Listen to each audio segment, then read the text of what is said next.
Shabbat shalom to the Zoom people. Yes. Okay, so we're going to wait exactly 1 minute for people to come in and turn on their cameras, or at least till, yeah. Let's see. Hi, David. Boker Tov. Shabbat shalom. Hi, Aunt Joni. Great to see you. Okay, we already have an international group. That's wonderful. Yeah, very international. Did you meet Alexis? I just met Alexis. Oh, okay. Is Alexis international? Yeah, she's with the UN in Mali. She's just in New York for the week. Oh my God. Wow. Yeah, someone to come see my peoples. Nice. Well, welcome to your people. Hey. Wonderful. Any Jews? Any Jews? Okay, I think we're going to do the bracha. Huh?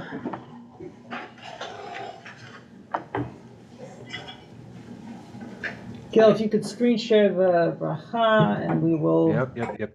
together. Take your time. Didn't mean to rush you. Gil is in Israel. So thank you to Gil for being with us today. Okay, everybody, you can unmute. Baruch atah Adonai. Asher Kiddushanu, Mitzvotav, Tzivanu. Divine source of the universe, who has gifted us with your Torah and commanded us to soak in your wisdom. Okay, so today we have an amazing parsha, and there's so much in it. And what I decided today to do is to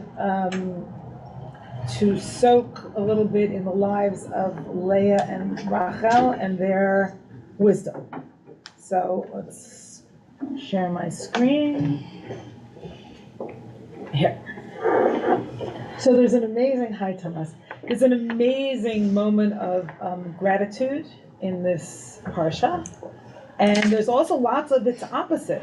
And I'm not even sure it's gratitude and how to change one destiny or changing destiny are opposites, but maybe on some level they appear like they're opposites, and on another deeper level they're more connected. Perhaps it's more of a dialectic. So we're going to sort of enter those ideas through the lives of Leah and Rachel. And, today I want to dedicate our study to the safety of the hostages and their rapid release into the arms of their family members and their return home when possible. And if anyone has news of the second group of hostages being released, let us know so we can have a moment of joy and bracha. We could say, the blessing for the release of hostages. Okay. All right. Okay. So we begin looking at Leah and Rachel in Genesis 29, and again we have them set up just as Jacob and Esau were, as polar opposite. They're not polar opposite, but there's a polarity here. There's an interesting polarity.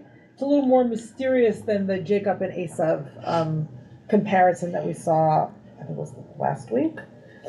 And it says, Ululavan shtei vanot, Shem Havdolah Leah, V'Shem Havtana Rachel. Now Lavan had two daughters. We're all in source 1. The name of the older one was Leah, and the name of the younger one was Rachel. So already we have an older and a younger, and that older and younger theme, if you can call it a theme, infuses the book of Genesis, and so does its revolution, right? It's overturning of, what the younger is supposed to get, what the older is supposed to get. So we see that in some way in every generation, and we already saw it with Cain and Abel at the beginning. And it says, Ve'enei Leah rakot, and the eyes of Leah were weak. Rachel hayta yafat to'ar, welcome Joe, v'yafat mar'eh, And Rachel was beautiful of form and beautiful to look at. Beautiful looking, good looking. So let's hello, welcome, Shabbat Shalom. Let's consider for a moment, like what is this comparison? Like what's going on here? If I'm not going to open it up yet, but if people want to put quick comments in the chat.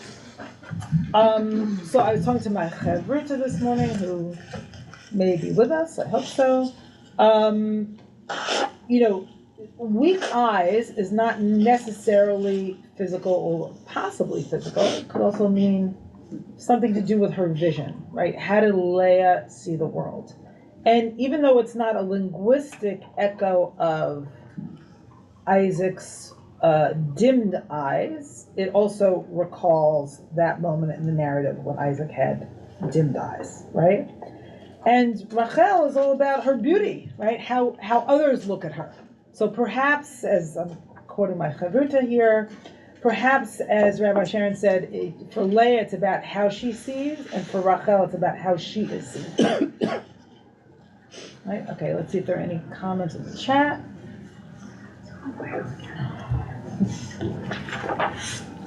Okay, not yet. Okay. I'm going to go back to my screen.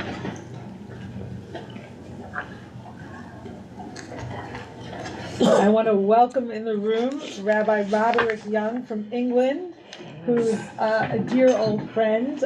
We were together at the Jewish Theological Seminary, and a wonderful colleague.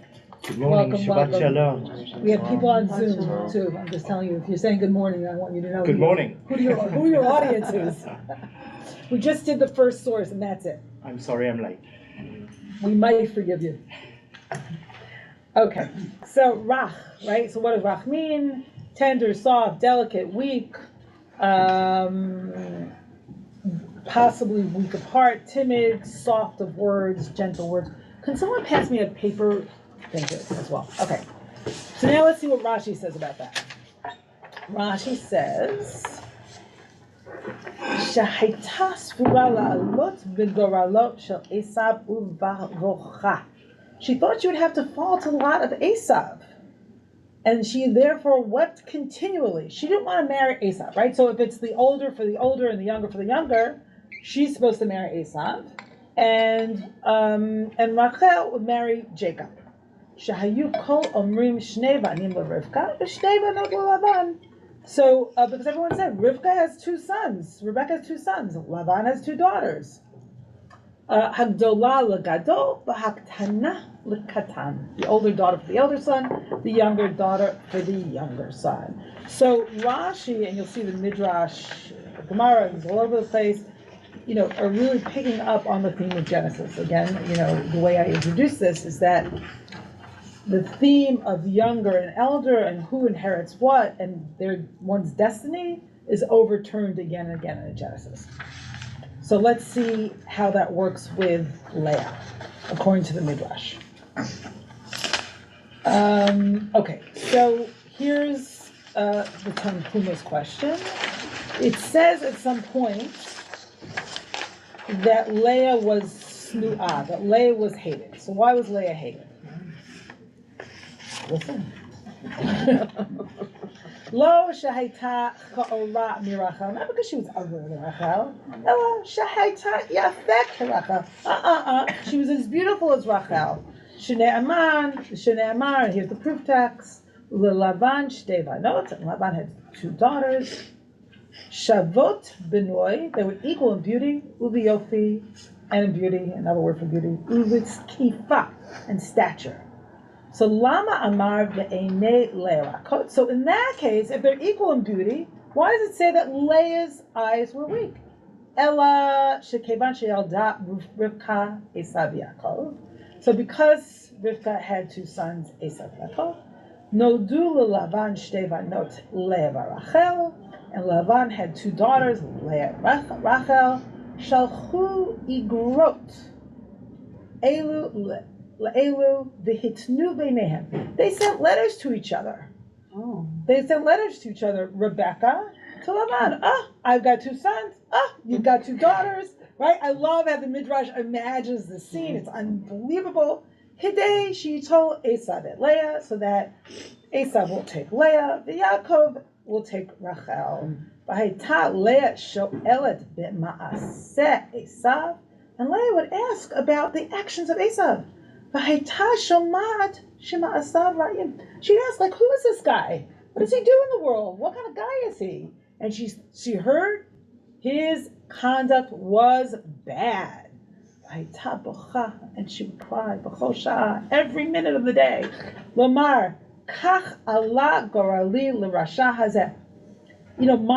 My destiny, is Allah gorali is hanging upon this evil guy. Meitoch kach ne'asu eineha rachot, and from this her eyes became weak. Shne'amar ve'einei Leah rachot, as it says, the eyes of Leah were weak. So she doesn't like Esav. Why? Because she hears bad things about him. He doesn't have a good character. So again, we're seeing that Leah, we're defining Leah from who she is, and she cares about people's character. Right? We're sort of seeing her insides, and she cares about other people and who they are, at essence. Okay. Now, there's one other piece here that Breshit Rabbah, a different midrash, Genesis Rabbah, and other midrashim add. I think is an essential piece. So let me just get to the essence of it. Okay. The Haita Bocha, and she would cry. Va'omeret, so it's the same setup. But she would cry and say, Yehi Ratzon, may it be your will. So she's appealing to God. Shelo Epol b'goralo shel rasha, that I won't fall into the destiny of this evil one. I won't be sort of caught in it.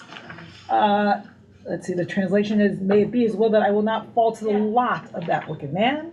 Amar Rav Huna said, Kasha hitfilah, powerful or hard is prayer.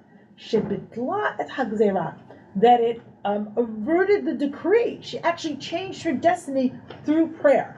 And not only that, but shekidmat la'achota. Not only did it change the decree or her destiny, but she even got married before her sister. So let's think for a moment about Rav Huna's statement, which is really interesting, because we often think about prayer as doing nothing. But here, prayer is doing something, and doing something really powerful to change even the fabric of existence and Leah's future. And it's described as hard. It's described as hard, powerful, maybe tough, I don't know. But we usually think, you're going to pray about it? That's all you're going to do? But here it's the opposite. Okay, so that's how Leah changes her destiny here. Let's see if I'm missing anything here. Okay. Leah was a doer, much like Esau. It's interesting. Okay, so let me go back to the screen. Okay, so that's Leah and her tears. Yes, Rob. Yeah, going back to last week, every time I read anything about Esav, he wasn't a bad guy. He listened to his father. You compare him to Yosef and his brothers. Those were bad guys on a certain level. Those were bad guys. They threw him into a pit. He did nothing, but the rabbis go out of their way to make him a bad guy. Right. So Rob's bringing up a very important point. In the Torah itself, Esav, he's not a bad guy. He didn't do anything wrong. He gets duped, right, by his brother, and then by his brother and his mother. It's very sad, right, what happens to Esav. But he's a person of feeling. He cries to his father, and your heart goes out to him, right? The Midrash sees him differently. The Midrash does sort of polarize them more than the Torah, much more. So here, the Midrash sees him as a bad guy and sees Leah seeing him as a bad guy. I think because they want to lift up Yaakov. Because they want to lift up Yaakov, right? And Yaakov was also a stand-in for the people of Israel. So they want to lift up Yaakov, absolutely. But if I could just go one step. Yeah, one step further. it may be the quintessential mistake, okay, that Esav didn't marry Leah, and the entire Jewish history may have fall completely different. And it's almost people make choices, people make prayers according to the rabbis, and they change the future. Okay, amazing. There's a midrash like that I couldn't find, Rob. So somewhere it says if Leah had married Esav, she would have had him make tshuva. And who comes from Esav? Amalek, right? The archetypal evil people. So Leah couldn't see, this midrash says, couldn't see past his badness. Yeah, and that takes it to sort of like another radical step. It's twisty. What? It's twisty. It's twisty. It's for sure twisty, and the midrash is for sure twisty. Yes. Thomas. Also speaking of twists. Ah, Lutzman, England. England. I hear two British accents in the room. Good. I like British accents amongst my Jews. The missing mother of Rachel and Leah. Why are those two? The not missing by mother of their Rachel father? and Leah. It is a very interesting question where women are missing in Genesis. Yeah. I don't know. But the fact that she's missing is surely important. Because it's a bit asymmetrical that the sons are known as by their mother and the daughters are known by their father. You're absolutely right. It's a weird asymmetry. Same thing happens to Shakespeare, in case you were talking British. There are no mothers in some of the famous plays, like Lear, just daughters and father. And the ones who are Yeah, and I have a theory, but I'm not going to go through it today because I'd have to do a whole session on it. We're not going to do Shakespeare. That when mothers are present, there's something about the narratives that are gentler. This is a rough, right? A series of rough stories, and Lavan is fairly dehumanizing, to say the least, of his daughters. Right? So where's the mother? One feels it, and you know who else was missing a mother? Abraham. Abraham was missing a mother. Right? Now Rebecca runs back, I think, to her mother's tent at some point, which was another interesting, thing. Like, why would Rebecca have a mother? If they There don't must have have a been mother? commentators who invented a mother for I don't have that midrash at my fingertips right now, but if someone comes up with something, drop it in the chat. Yes, Sarah. Question. Why was Leah hated? Oh wait, another England. Yes, What's another going on here? Why was Leah hated and who hated her? So who hated her? So it doesn't actually say, I don't think, and correct me if anyone knows differently, that anyone hates her, but the implication is she's hated by her husband. He loves Rachel, he hates her. It's another polar division, right? So he's got two feelings, love and hate. Love for Rachel, hate for Leah. And I could imagine he was kind of upset when he planned and intended to marry Rachel and instead got Leah. Okay, so this commentary then it takes place after the marriage and everything else, so it's a post-commentary as opposed to where we are in the story. Well, Midrash often uses all elements further on in the Torah and before, so it's Okay. using more elements. Okay, got it. As if they're all in sort of one moment. Yes, Alexis. Alexis, right? Yeah, thank you. I'm just wondering about the whole believe women piece. Like, it's easy, like, oh, Esav, he looks like a good guy. He was a good guy, but we all know there's lots of good guys, and then the women in their life know that actually he's really not a good guy, and there were a lot of problems. You know what I mean? So I wonder, too, if Leah, she did her research.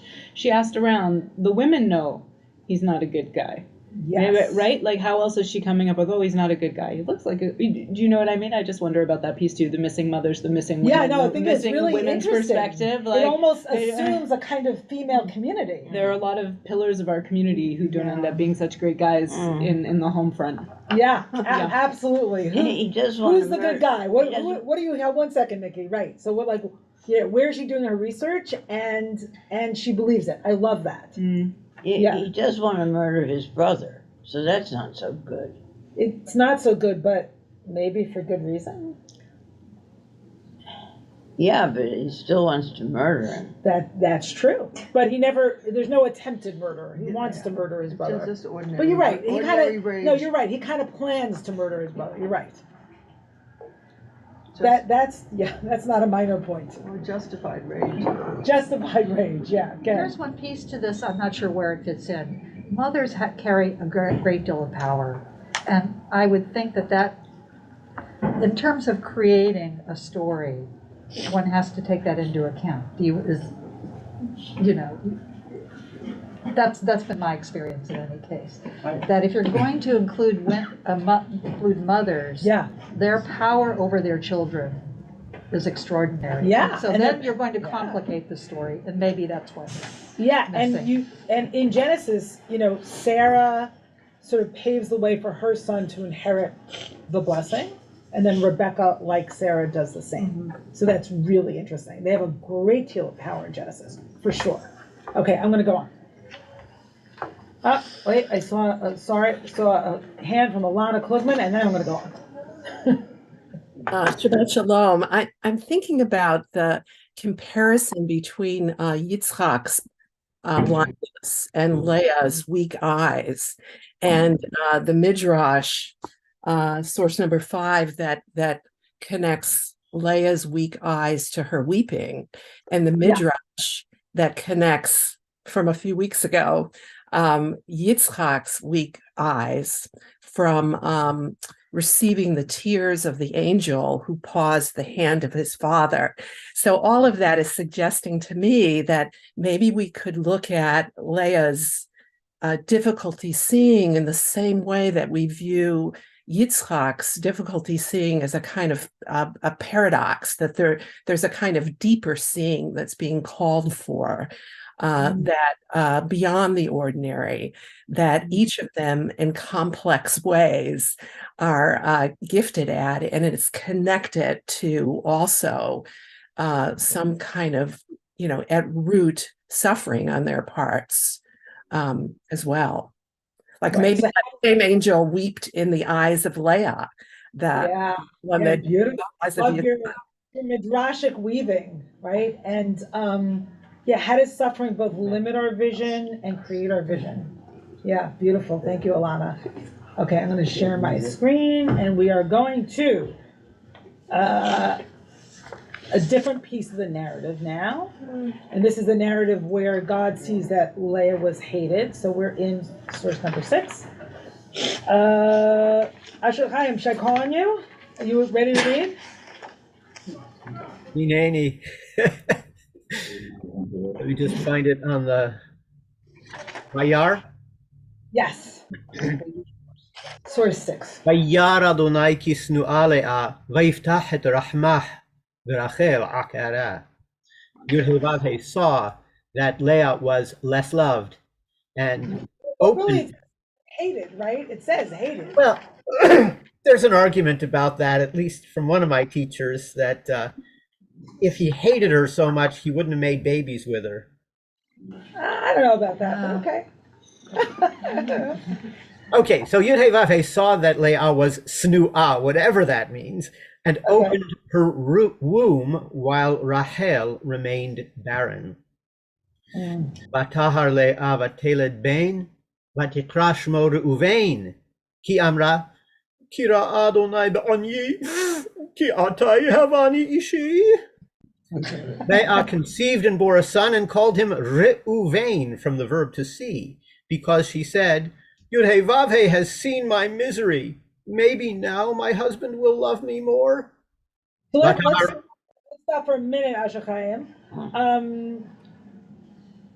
So it's amazing what a drama we have here, and you'll see every time that Leah names a child, there's like, you learn volumes about who she is, right? So she feels unloved, right? Like maybe God will see my affliction, and maybe now my husband will love me. Like, ouch, ouch, ouch. My man, seriously, it says literally, maybe my man will love me. Right. So you could feel her woundedness, right? Her emotional pain and how much she feels hurt. So, okay, so let's go on and pay close attention. Like every time she names a child, it's like amazing. Vatahar od vateled ben vatomer ki shama Adonai ki snu'a anochi. Vayiten li gam et zeh vatikra shemo Shim'on.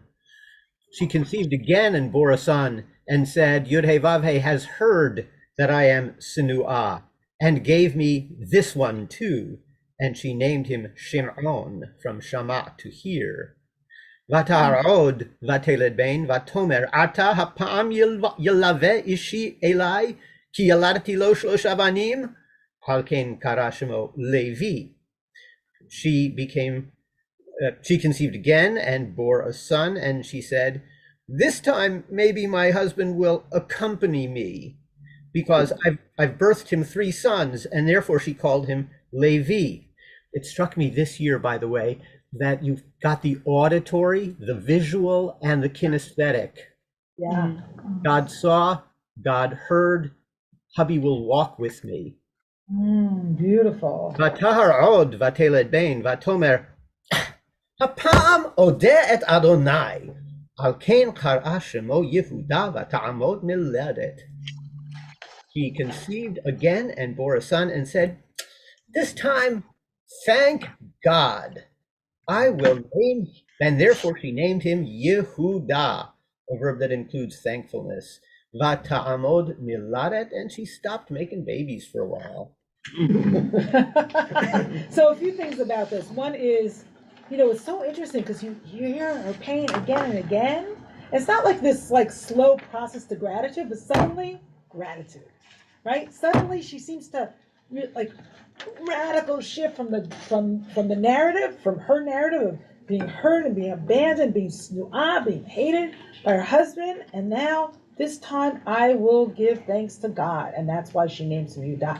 And not only that, but this thanks to Rabbi Sharon, who said it's extraordinary locution for the idea that she stopped bearing, the ta'amod miledet, and she stood. I mean, the word for stopping here as she stood from bearing. And one of the reasons it's so extraordinary is that usually, if a woman can't bear, it says then God, closed her womb, and God, or she couldn't bear it, she couldn't conceive. But here, and she stood, right? The activity and the agency is hers. That's really interesting, right? So maybe there's something about this lineup that brought her to some kind of completion, and she was ready, at least for this moment, because she has more kids, but to stop having kids. She wanted a vacation. She wanted a little rest, a little pause. Yeah.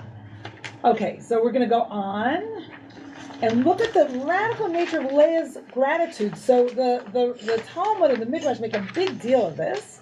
It says here, "Amar Rabbi Yochanan mishum Rabbi Shimon ben Yochai." Rabbi Yochanan said in the name of Rabbi Shimon ben Yochai, "Miyom shebara hakadosh baruch hu et olamo." From the day that the Holy Blessed One, be He, be she, be they, created the world, lo haya adam shoda lahakadosh baruch hu. There was no one who gave thanks to the Holy Blessed One, be they, ad shebata Leah v'hodato, until Leah came and thanked him, thanked God. As it is written, Shenamar hapa'am odeh et Adonai. This time I will give thanks to God. Where are we? It's number 6 on the handout. They never line up. I'm not sure why. The Well, numbers 7 are... and 6 got reversed on between the handout and that. So they're really recognizing the power of Leah's gratitude. Thank you. And okay, actually, let's read this from Rabbi Shai Held, who's one of the heads of Hadar. Does someone in the room want to read this English? Which one is it? Number 8, maybe. Roderick, do you feel like reading? Yeah, but I need to find it. It's all a bit jumbled. It's a bit Number 8. Oh, I've got it. Okay, the loud voice, Roderick. Got it. Rabbi Roderick Young, go ahead. Rabbi Shai Held. We were all in school together. We Shai, were. Roderick, and me. Indeed. Rabbi Shai Held, can we be grateful and disappointed at the same time? Who is a Jew? One who discovers the possibility of gratitude even amid heartbreak. That is why we are given the name that expresses Leah's courage and her achievement. A Jew is ideally a human being who, like Leah, can find her way to gratitude without having everything she wants or even needs. Disappointment need not preclude gratitude, nor need gratitude crowd out the very real possibility of disappointment. Judaism does not ask us to choose one feeling or the other, but rather makes space, indeed seeks to teach us to make space for the sheer complexity and contradictoriness of human experience. Who better than Leah to teach us that a broken heart can also have moments of profound fullness? That makes me very emotional. Yes, it makes me very emotional too, and it really feels like not only does it capture Leah's moment, but perhaps it captures our moment right now with the heartbreak and the gratitude for the hostages coming out, and those who are not yet seeing their loved ones or will never see their loved ones emerge. Yes. I mean, I had taken a trauma training for a couple of years, and we're always holding pain and joy. Always. Like, it's not just moments. Like, at every, if you think about it, right? Like, you could focus on one or the other, and we're always holding both. We're always holding both. I was thinking about that lately. Like, our emotions always mixed, and in my experience, they are 99.9% of the time, and there are moments of extreme joy or extreme sadness when everything else is crowded out. Right. That's my experience, at least. My experience too. Your experience too? Then I must be right. And at the same time. And we also have gratitude. I mean, the very fact that we celebrated Thanksgiving yesterday, we have gratitude for What? at the same time praying. 20-something. Wait, hold on 1 second. I'm sorry. Could people Can people mute if you're not speaking on screen? Or Gil, can you mute everybody? Yeah, Rhoda, finish your point. And No, just that I think I did. I know everybody was feeling the heartbreak and feeling gratitude on Thanksgiving of what we have in love and family and being here and so on. And but it's every day in some way. Somebody is not going to be here with me, and I feel sad, and yet I have so much gratitude for what I had with this person, you know. Just in the spirit of complexity and contradiction, I couldn't resist looking up about the mother of Rachel and Leah. Yeah. And of course, there is a midrash. Wait, what do you mean during my class you looked it up? I did. I'm sorry. I had to. I couldn't stand on knowing. And to your credit, the midrash is described as obscure. So make of that what you will, but there was a debate between medieval rabbis, and it's actually quite interesting because they said, okay, what was the character of the mother of these women? And there was one argument that said, okay, Laban is such a bad guy and a father eventually of monsters, and therefore his wife must have been even worse. Right. Like true of a kind. She must have been a witch. And somehow from all that badness, goodness springs in Rachel and Leah, but a complex goodness. But the other argument, and the one that I kind of prefer because it's the one that yields the name, is Laban is someone of brutality and cruelty, I suppose, and deception. And they say, no, for Rachel and Leah to be so wonderful, therefore his wife must have been completely the opposite. The hidden wife was wonderful. And she had all the virtues and great. All the Love that. all the vulnerability and everything that he lacked. And so the name they gave her apparently was Adina, which is delicacy or the delicate one. Adin, Adin. So anyway, that's just beautiful. Thank you. Do people on Zoom hear Tomas? So there's an obscure midrash. Yes. So on one hand, who was Rachel and Leah's mother? On one hand, sort of, double down.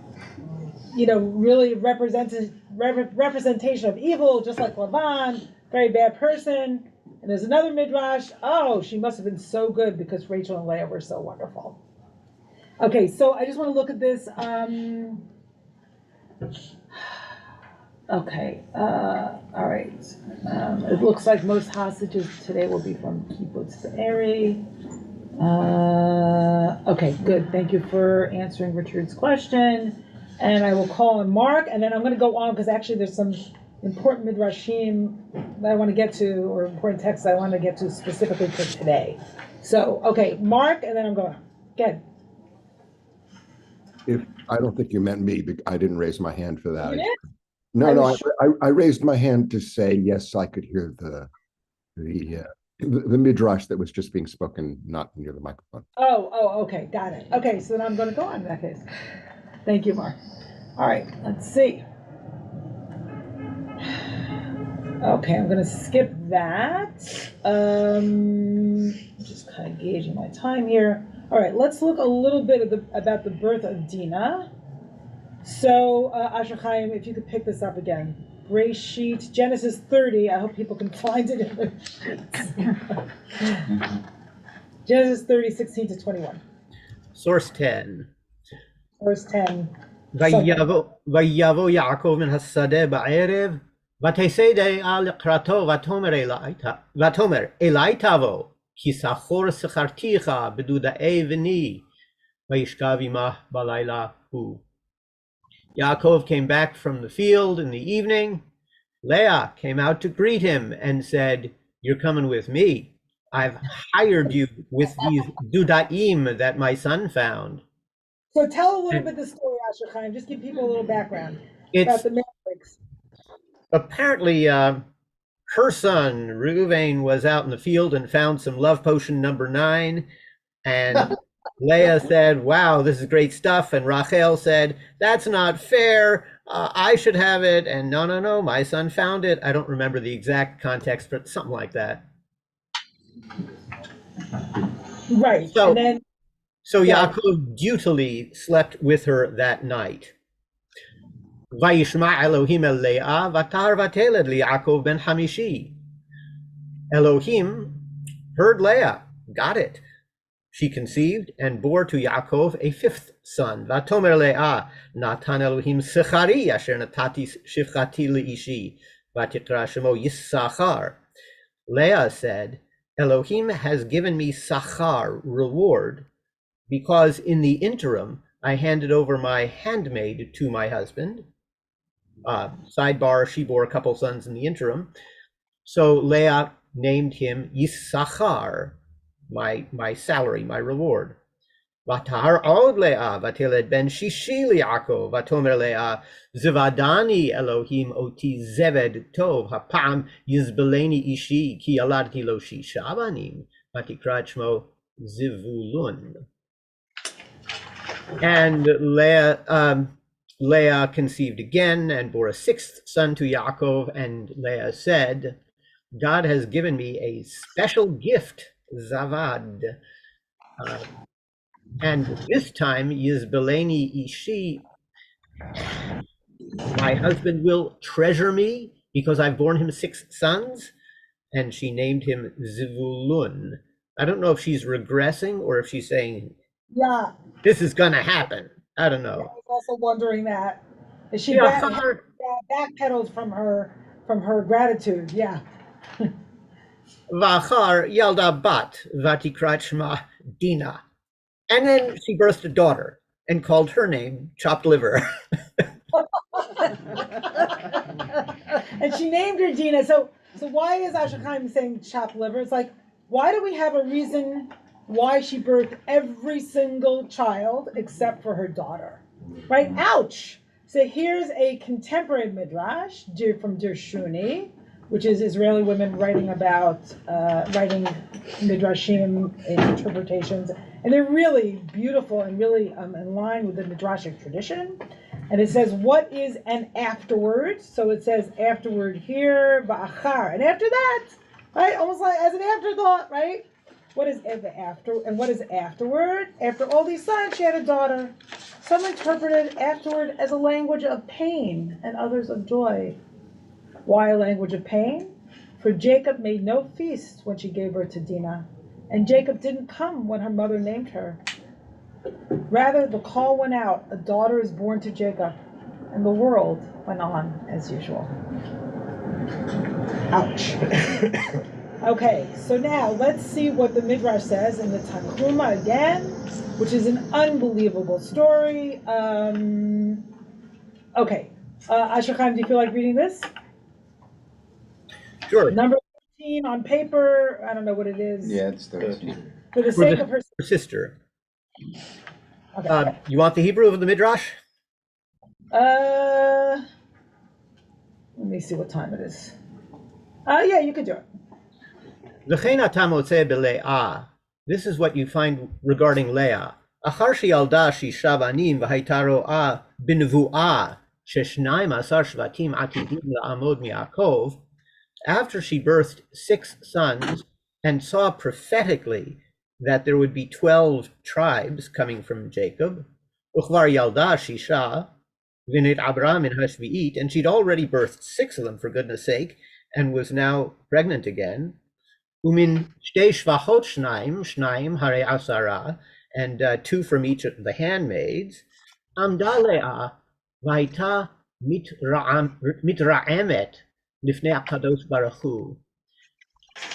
Leah got up and pleaded with the Holy One of Blessing and said, Ribono shel olam, 12 shvatim atidim la'amod mi'Yaakov.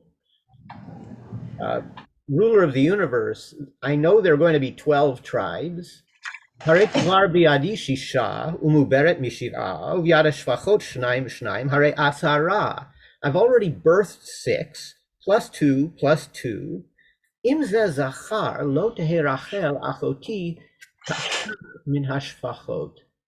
If I birth another son, my sister Rachel, with only 1 son, won't even measure up to the handmaids. Miyad shama HaKadosh Baruch Hu tfilatah v'nepach ha'ubar shebime'eha lincheva. Immediately, the Holy One of Blessing heard her prayer and transformed the fetus in her womb to become female. Shneimar ve'achar yalda bat vatikra shmah Dina ve'acheret ein ktiv kan ela ve'achar. Wow, a little grammatical play here. Afterwards, achar, she birthed a daughter and named her Dina. Achar looks like, if it were an adjective, it would be masculine. It doesn't say acheret, it says achar, signifying that the fetus was originally going to be male and got switched. So it's a very torturous reading for a beautiful midrash.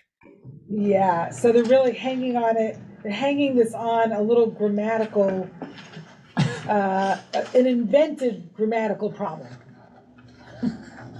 Yeah, that's really interesting. But again, you see how prayer for Leah shifts destiny, right? She's supposed to have a boy and she wants to protect her sister's feelings.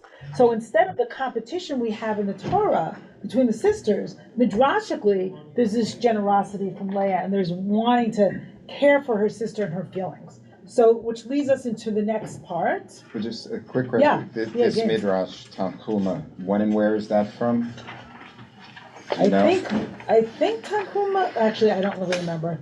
Ashachaim, do you know? Or maybe Rabbi? Do you remember Tanchuma? I think Tanchuma is early medieval, isn't it? I think it's early medieval, isn't it? Yeah. Early medieval. Hey, I'm wondering what we just read. So which makes it a later, I think it's a later, sort of more developed midrash. That's my sense of it. Amy, you want to say something? You have to unmute. I wanted to say that about the mandrakes, it was a question of faith versus magic. Leah put her faith in God to give her children, and Rachel was looking towards magic by using the mandrakes as magic potions to help with her fertility. So it looks like faith won out over magic. But I also found a lot of comfort in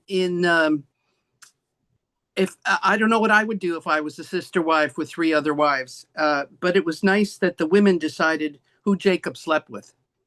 Ha! Exactly. Who was saying before? Was it Lori about who was saying before how powerful the mothers were? Yeah.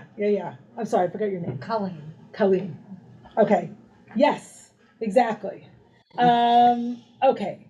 So now, so we see this theme emerging of about averting destiny, right? Averting destiny, or averting one's, planned destiny, and sort of choosing another one through prayer. And we're going to see in a moment how that sort of trying to choose another destiny plays out with Rachel. So I think we're not gonna read this because we kind of know the story that Jacob planned to marry Rachel, who he loved, and Laban switched the daughters, right? And he got Rachel instead of Leah. And he says, and then Yaakov says, like, when morning came, oh my God, there was Leah. So how come he didn't know that it was Leah all night long? I mean, he slept with her, right? So that's bizarre. That's number one. And the Midrash is going to come address that. Hold on one second. What did you say? It was dark. Oh. It was dark. Oh, so big deal. It was dark. Oh, come on. In the dark, all cats are gray. There's a virus going around. She wore a mask. 25. I'm just going to read 20. So in the morning, and behold, it was Leah. Laban, and Jacob said to Laban, what'd you do to me? Didn't I work for Rachel? The lama remitani. And why'd you cheat me? This is not done. This is not done in our place. To give the younger one or marry off the younger one before the older one. And you hear such intense echoes of what happened, right, with Jacob and Esau and Isaac and Rebekah, because he did exactly that.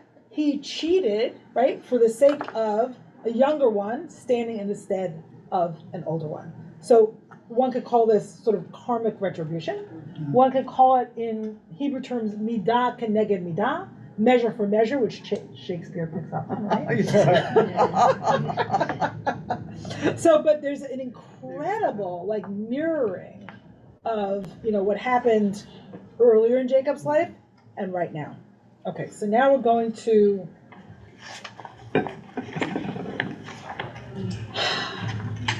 Jeremiah for a second, because I want to show you how this sort of paves the way for Midrash about Rachel and Leah. And also, this is a beautiful, beautiful, beautiful verses for our moment. So Jeremiah, number 15. Source 15. Thank you. Jeremiah witnessed the destruction of the first temple. And Jeremiah says, based on, if you recall, Rachel dies in childbirth when giving birth to Benjamin, and she names him based on, he's a son of my pain, Ben Oni, right? He's son of my pain, and then she dies. She names him, basically dies. That's so tragic. So tragic. She has a tragic life. She's a tragic life. I mean, to be able to name your own son as you're dying. Yeah, I know. I know. Sorry, I interrupted you. No, that's okay. Okay, Ko Amar Adonai, Kol Beramah. Thus said God, a cry is heard in Ramah. I'm sorry, Kol Beramah Nishma. Nihi Bechi Tamrurim Rachel Mebaka Al Baneha. Wailing, bitter weeping, Rachel weeping for her children. Me'ana Lihinachem Al Baneha. She refuses to be comforted for her children. Ki einenu, because they aren't. Or because they're missing. Ko amar Adonai, min I kolech mi bechi, ve'einayach mi dim'ah. Thus said God, restrain your voice from weeping, your eyes from shedding tears. Ki yesh sachar lefu'ulatech. Because there is a reward for your labor, Nu'um Adonai, declares God. Tishavu me'eretz oyev. They shall return from the enemy's land. V'yesh tikvah la'acharitech. And there is hope for your future, declares God. There's hope for your afterwards. Nu'um Adonai, declares God. V'shavu vanim legvulam. Your children shall return to their country. Okay, so this is an incredible but long midrash. So I'm going to read it in English, or actually I'm going to ask someone else to read it in English. Thomas. Certainly. The last. Number 16? Yeah, the last source on the page. This is Rachel- from Lamentations Rabbah, which is the midrash on the book of Lamentations, which we read on Tisha B'Av, the 9th of Av. At the same moment, Rachel, our foremother, jumped up before Holy One, blessed be He, and said, Lord of the universe, you know that Jacob loved me passionately and toiled for my father to get me for 7 years. When the term was up and the time of my marriage had come, my father urged to substitute my sister for me. I was chagrined to learn the scheme and told Jacob. I also gave him signs that he would be able to distinguish between me and my sister so that my father would fail. But I soon consoled myself and reined in my desire. I did not want my sister to suffer any shame. That evening when they switched us, I revealed to my sister the signs I had given to Jacob. He should think that she was I. Moreover, I hid beneath the bed on which Jacob lay with my sister. She was silent when he talked, and I responded for her voice would have given her away. In short, I acted toward my sister with compassion rather than jealousy. I would not have her be shamed. Now I, who am mere flesh and blood, dust and ashes, did not envy my nemesis nor humiliate her. You, in contrast, are the Eternal One and merciful King. Why should you be jealous of idolatry, which is without substance, and have my children exiled, allowing them to be killed by the sword and plundered by their enemies at will? This time, God was overcome by compassion and said, Rachel, for your sake will I restore Israel to its land. This is the deeper meaning of the verses from Jeremiah. So what comes before this, but it was too long to include on the page, was Abraham, Isaac, Jacob, and Moses all approached God to have compassion on God's people, and God doesn't listen to any of them, and God only listens to Rachel. And the Midrash bases it on the verses from Jeremiah. So let me stop my share, and let's talk about why does God listen to what's in what Rachel says? Like, why does God listen to Rachel more than any of the other? I mean, I know you didn't see the other prayers, but what about Rachel's prayer is so powerful?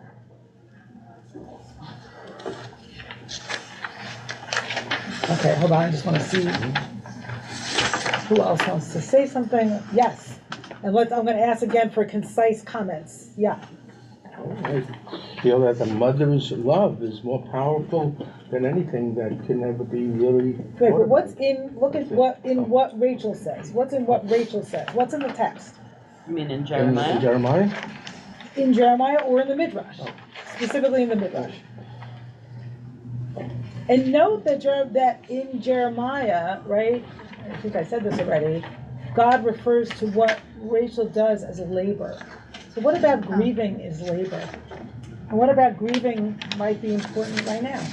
Okay, while you're looking, do you have something else, or should I call on Jay? No, that's close enough. Okay, I'll go to Jay and Elisheva.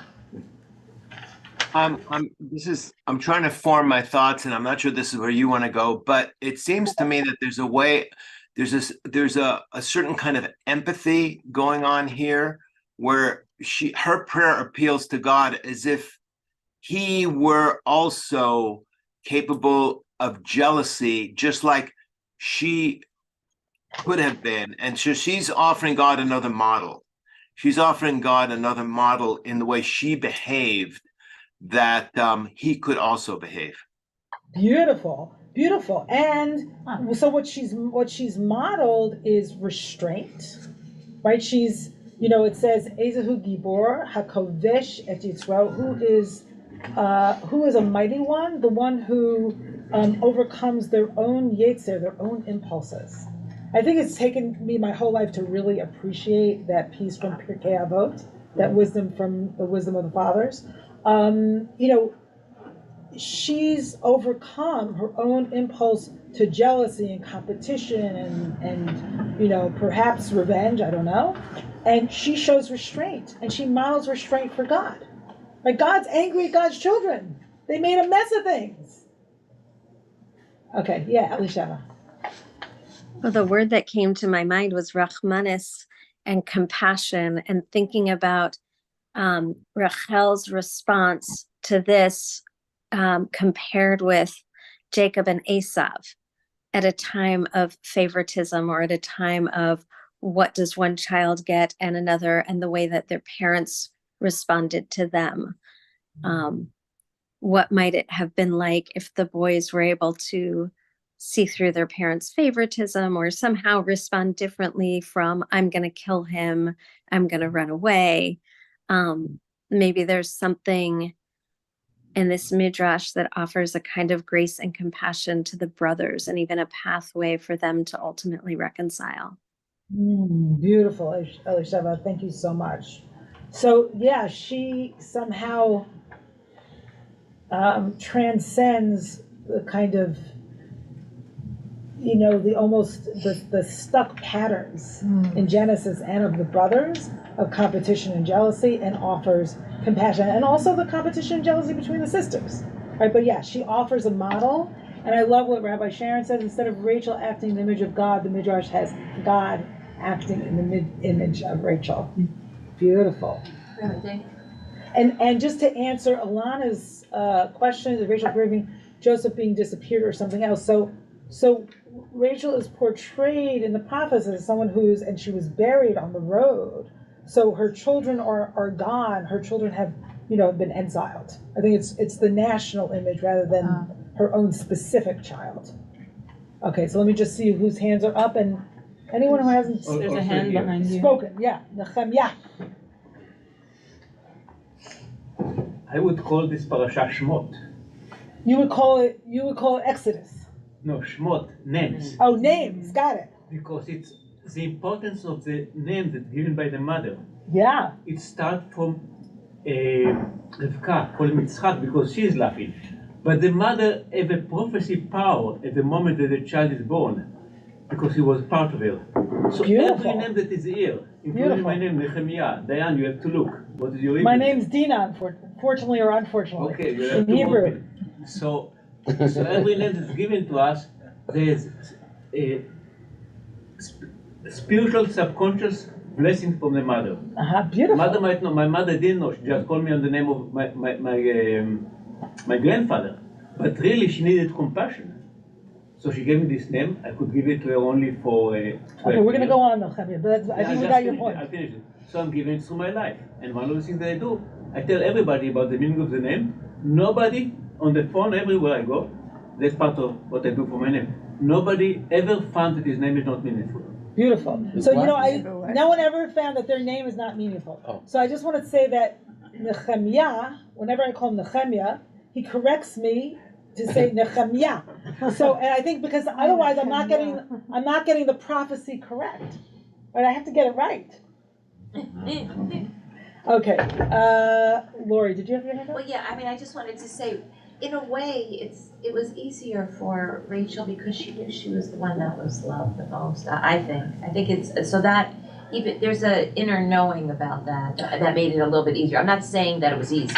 Well, it's interesting with Rachel because nowhere does it say that she loves Jacob, but it does say that she's a lot of pain about being barren and not having children. Right. So was it easier I think they each had their own pain. But Jacob loved her the most. I'm yeah. saying for her to. So that probably gave her more physical, to be. It gave her a little strength, you think? Okay. Rhoda. Well, that kind of total giving of being under the bed and that kind of assistance. I heard the story many times, and now just imagine who would do that. This total subjugation of her ego and total above it all. What does that mean to us as her as a role model? Yeah. As far as what we can do. Yeah. Not in that situation. I see Elisha put the prayers of the mothers in the chat. We're going to recite that during Tefillah today. Elisha, do you have your hand up again, or is that from before? No. Okay, Tomas. Just and then Rabbi Roderick. Echoing Jacob and Esau. A little louder, Tomas, so they can hear you in Zoom land. Sorry, echoing the story of Jacob and Esau, it's telling in the story that nevertheless it's all still deception. I mean, Rachel's is a triple cross. right? It's not just a double cross, but a triple cross. Like she doesn't cut through it with truth. She doesn't speak truth to power to her father. She doesn't speak truth to power to her would-be fiance and say, look, we've got this situation, we all need to play along. Like she undermines the conspiracy and then undermines with her more own deception. Yeah, it just gets twistier and twistier, Yeah. deception upon Yeah. deception. Yes. And two wrongs maybe make a right, and two lies maybe make a truth. But it's noteworthy that it's a gyre rather than a kind of and eventually she speaks truth to power because she speaks to the ultimate power, God. And so she's not trying to trick that audience. But in all the rest of the narrative, she speaks truth to power to God, absolutely. And Genesis is full of deception and duplicity and guile. It is the story of the book, and it's interesting because God's not a lot of trust is what I'm saying. Not a lot of trust, and God's sort of vision for the people of Israel is manifested through human deception. So we've got the divine level of things where God has this vision for establishing Israel as a source of blessing for the world and being selected for that mission. And then we have the human level, which is a complete mess. And there's this incredible midrash that says, Joseph and his brothers were like busy selling each other and, doing all kinds of things. And, Judah was fooling around with some woman and, I don't know, some woman somewhere. And what was God doing? Creating the light of the Messiah. Yeah. So there's the human level and there's a divine level. Okay, Rabbi Roderick? I just have a question, quick question on what you said. What did Rachel say truthful to God? What are you referring to? So this midrash at the end. Oh, the midrash. Yes. Okay. Yeah, not in the Torah. No, not in the Torah. Her account itself. No, is it no, just and the midrash is really interesting because I learned this this literary term a long time ago, but I haven't been able to find anything on it lately, called a tessera, Tessara, where on this midrash specifically, where this kind of completes the earlier text. I think it relates to what Elisheva was saying before, but the earlier text is, competition and, limited vision. And then here we have this much more mature text of Rachel saying, I had compassion for my sister, and ending sort of that competition. So that's interesting. Okay, Rabbi Young. I was very struck at the beginning when we were talking the Rashi piece with Leah's eyes are weakened by her tears, and she changes destiny through prayer and tears. And it made me think also of Hannah, who is crying so much because she wants a child, and she cries, and she seems to be drunk, and it's her tears that also change destiny. And then we have Rachel here, her crying changes destiny. The guys, they argue with God. But the women, through tears and pain, change the world. And that seems to me an extraordinary, powerful message. And sometimes when we guys are told not to cry, we should be crying, because that changes the world. So, I've been wondering about this. Like, one of the questions that I had as I was putting these sources together is like, do we believe prayer can change the world? It's interesting. I will tell you that when my daughter was deathly ill, and she's okay now, for those of you who don't know my story, I totally went with medical establishment, every opinion in the world, get her everything scientifically, and I had everyone in the world that I knew and beyond praying for her. And I even, don't tell my husband, hired a mystic in Israel to pray for her because someone told me he had power. Like, I wasted hundreds of dollars on this crazy guy. But who knows? Maybe it works. Maybe it works. Who knows? But I decided to throw everything at it and see what would work. And obviously nothing's a guarantee. There's nothing, right? But what is the power of prayer for us? What's the power of prayer for us? Okay, Barbara, and I think, I'm sorry, Elizabeth. And then I think I'm going to try to, God knows how to sum up this session. But go ahead. Me? Okay. Shabbat shalom, everyone. Yes, you. Okay. I maybe you spoke about this earlier. I didn't come in until a little before 9, but I'm struck when, Tomas, you're talking about the triple threat, and the rabbi in the room is talking about the tears. And I'm thinking a lot about women's roles and women's power and women's non-power. We often have studied and talked during, studying about women's roles and women's rights in a contemporary life, how it's very hard to be direct. It has been hard to be direct. It's been hard to tell the truth. It's been hard because we don't have the power to make those things happen. And it seems like it's almost ingrained in the Torah and in the behaviors. And often crying, maybe that would help, but often crying and feeling pain only creates disdain for weakness in women. So I just wonder about our roles and how they become reinforced. So that's really powerful, Barbara. And I would say that these midrashim really respect women's tears, and especially God, who calls Rachel's weeping labor.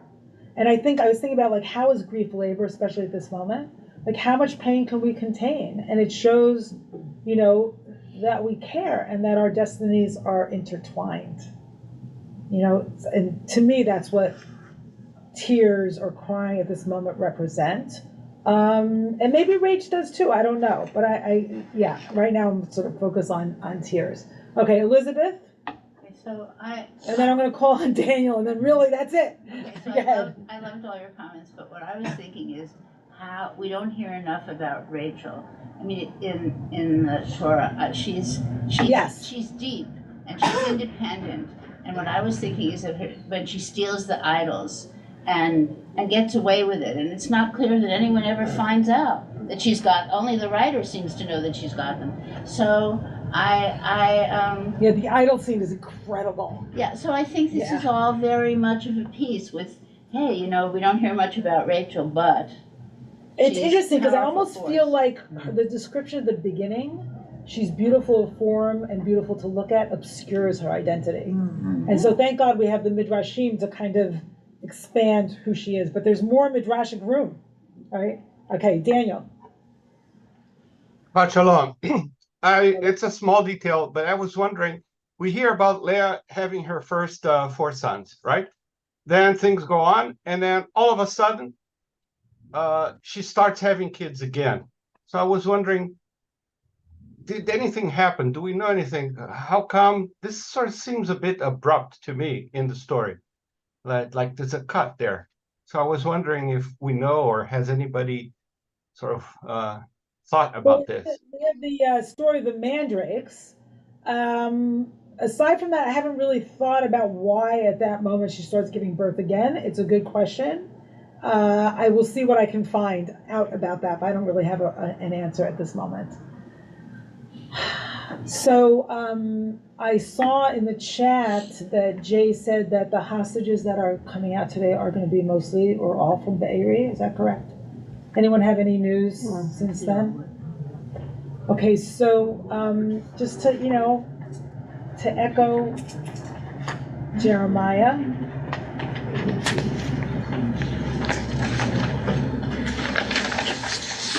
Our grief again, I think, shows the sanctity of life. Wherever each of our compassions lie, and I know that not everyone is on the same, page about what's happening or where their compassion is, but hopefully we can hold humanity. We can hold humanity of our people in Israel and humanity of the innocent civilians who have been shattered in Gaza.